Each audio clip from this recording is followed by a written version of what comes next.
Okay, so today we're opening up the case file on a man named Denise Barry.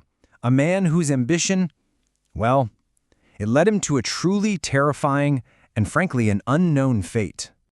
Just listen to the story's chilling first line. It perfectly sets up the entire mystery we're about to unravel.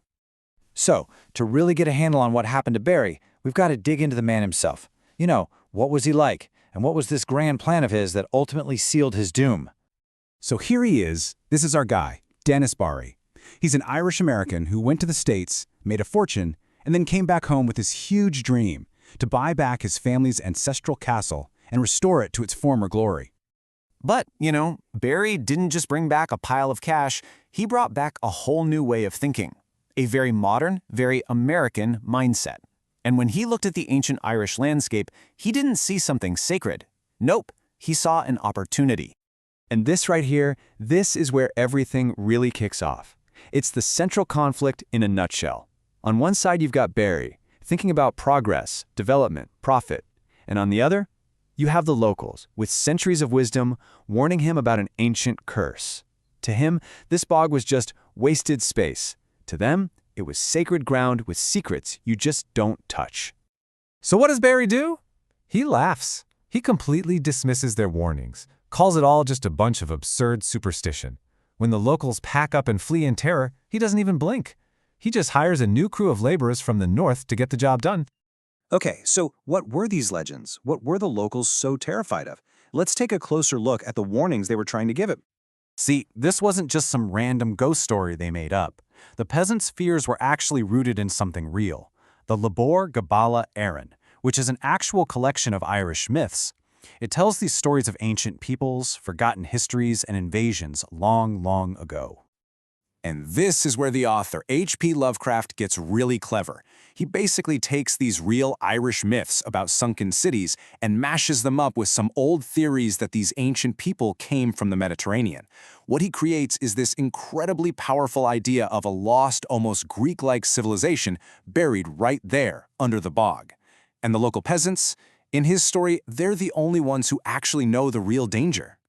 So you get the picture, right? This isn't just a swamp. It's a tomb. It's a vault hiding a whole cursed city, a secret that was never, ever meant to be uncovered.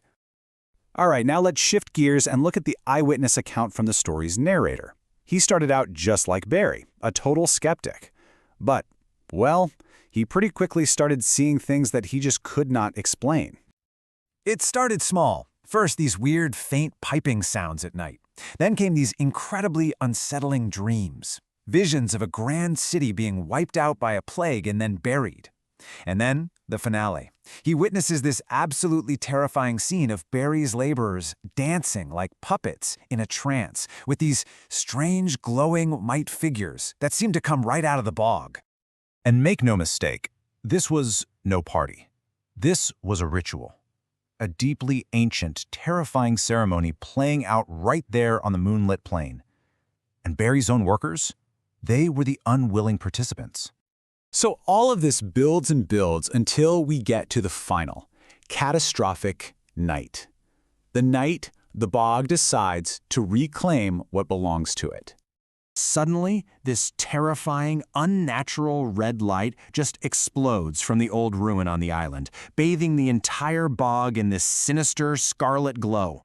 And in that ghastly red light, the narrator sees it, a procession, something straight out of a nightmare. These white figures from the bog are leading the mesmerized workers and servants in a straight line, right toward the water. And then, one by one, without even slowing down, they just walk right into the bog. They vanish under the surface. There's a quick vortex of bubbles, and then nothing. Just a sudden, chilling silence as the red light snaps out. But the last thing the narrator sees is the most horrifying of all. It's the shadow of Dennis Barry himself, or some twisted version of him, being pulled up from the ruin in a beam of light, writhing and struggling as it's dragged towards the moon. And just like that, Dennis Barry was gone. But what does it all mean? Let's close the file on this one and look at the analysis. It's interesting, the story itself has quite a history.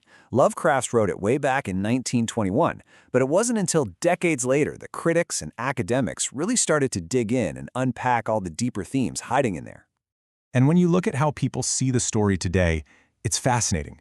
A lot of modern analysis, like from a 2022 documentary, sees it as this powerful cautionary tale.